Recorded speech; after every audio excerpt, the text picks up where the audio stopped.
Sir కొన్ని పోస్టులు వస్తున్నాయి నార్మల్‌గా బయట చాలా మంది కూడా తాగి చచ్చిపోయాడు అని చెప్పేసి.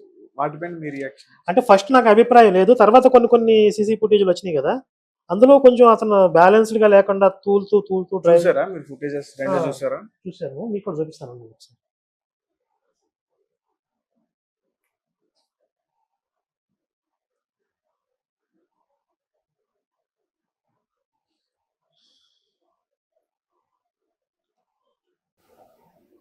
సో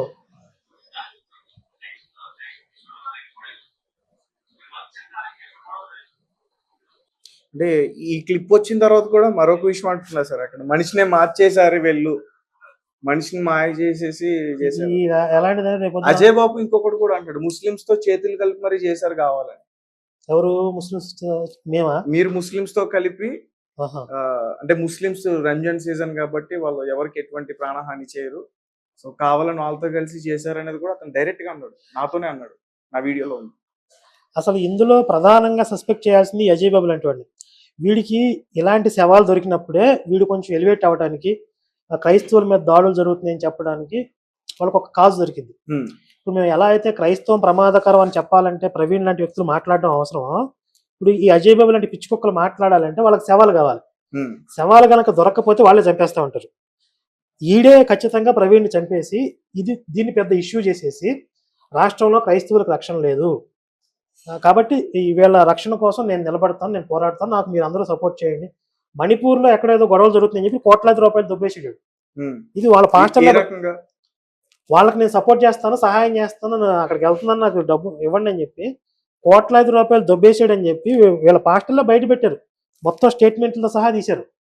ఇతని పైన ఆధారాలు బయట ఉన్నాయి. అంటే వీడికి ఏంటి, ఎక్కడో చోట క్రైస్తవుల మీద దాడులు జరుగుతున్నాయి అని చూపించడం వాళ్ళకి అవసరం. ఇప్పుడు ప్రవీణ్ మీద ఏదో జరిగింది అని చెప్పి వాడు అక్కడ మాట్లాడడానికి, ఎదగటానికి, ఫండ్స్ అడగడానికి ఒక ఆస్కారం ఉంటుంది. కాబట్టి వీడే ఆ ప్రవీణ్ చంపేసాడేమో అని నాకు ఇప్పటికిప్పుడు అనిపిస్తా ఉంది. అంటే ఇతను మాట్లాడుతున్న అంటే ఎక్కువ యాక్టివ్ గా ఉన్నాడు. అంటే అసలు ఇది ఒక పండగలాగా సెలబ్రేట్ చేసుకుంటున్నాడు. అంటే 3-4 రోజులు అక్కడే కాపురం పెట్టేశాడు. ఎక్కడ ఏ గొట్టం దొరికినా ముందు ఈడే ఉంటున్నాడు. ఏ గొట్టం ముందు మీడియా ఛానల్ వాళ్ళు ఎక్కడ మైకి పెట్టినా ఈడే ఉంటున్నాడు. అసలు వాడు పొద్దున్నే సద్దన్నది అక్కడ పొద్దున్నే కూర్చుంటున్నాడు. సాయంత్రం దాకా ఎన్ని మైకులు వస్తే అన్ని మైకుల ముందు ఈడే ఉంటున్నాడు. అసలు ఈ సిచ్యువేషన్ వీడు యూజ్ చేసుకున్నది ఇంకెవరు యూజ్ చేసుకోవాలి. అసలు ఈడే చంపాడని నా డౌట్. ఈ అజయ్ బాబు గాడే వీడు ఎంత డేంజరస్ అంటే, ఇప్పుడు ఈ 7 ద్వారా వీడికి పాపులారిటీ కొద్దిగా వచ్చింది కదా, దీనికి రుచి మరిగి, అంటే రక్తం రుచి మరిగినటువంటి కూర జంతువులాగా ఒక శవంలో ఇస్తే నాకు ఎంత పాపులారిటీ వచ్చింది కాబట్టి ఫ్యూచర్ లో శవాలు సహజంగా రాకపోతే వీడే చంపేస్తాడు. వీడే కొంతమంది పాస్టర్లు చంపేసి ఆ శవం ద్వారా మనం మొన్న అంత పాపులారిటీ వచ్చింది కదా, ఇప్పుడు ఇంకొంచెం పాపులారిటీ తెచ్చుకోవచ్చు అనే సైకిక్ మెంటాలిటీ వాడు. కానీ అతను అంటే ఓకే రైట్, మీరు అన్నది రైట్ ఆర్ రాంగ్ నాకైతే తెలియదు. సో అంటే అతను కూడా ఇంకొక విషయం ఏమంటున్నాడంటే, నెక్స్ట్ టార్గెట్ నేనే, అదే సింపథైజ్ చేసు. అసలు నిజంగా హిందువులకు చంపే మనస్తత్వం ఉంటే ఈ రోజు 90 మంది పాస్టర్లు భూమి మీద ఉండరు. 90% మంది అసలు వేరే మతం వల్లే ఉండరు. 90% మంది పాస్టర్లు అంటారు. ఎందుకంటే వాళ్ళు దైనందిన జీవితంలో హిందూ దేవీ దేవతల మీద, హిందుత్వం మీద తిట్టకుండా వాళ్ళకు రోజు వెళ్ళదీయటం అవదు. అవునా కదా? మీరు విన్నారా? వాళ్ళ మత ప్రచారంలో దేవీ దేవతలు తిట్టడం మీరు విన్నారు కదా సార్? పాపం అంటారు, అది అంటారు, ఇది అంటారు, జీవం లేదంటారు, ఇవన్నీ మాట్లాడదాం. అవన్నీ 100 సంవత్సరాల నుంచి వింటూ సహిస్తూనే ఉన్నాం కదా, చిన్నప్పటి నుంచి వింటూ పెరిగాం కదా. ఇప్పుడు ప్రశ్నిస్తున్నాం అంతే, తిరగబడి వాళ్ళని ఎదిరిస్తున్నాం, ప్రశ్నిస్తున్నాం ప్రజాస్వామ్యబద్ధంగా. హింసా మార్గంలోకి ఇంకా వెళ్ళా హిందువులు. సరే ఎందుకు సార్ మనం అంత భయపడాలి? వాళ్ళతో పోల్చుకుంటే మందే ఎక్కువ, అధిక సంఖ్య కదా, పర్సెంట్ ఎక్కువ కదా. భయపడాల్సిన అవసరం లేదు. ఎవరు భయపడుతున్నారు?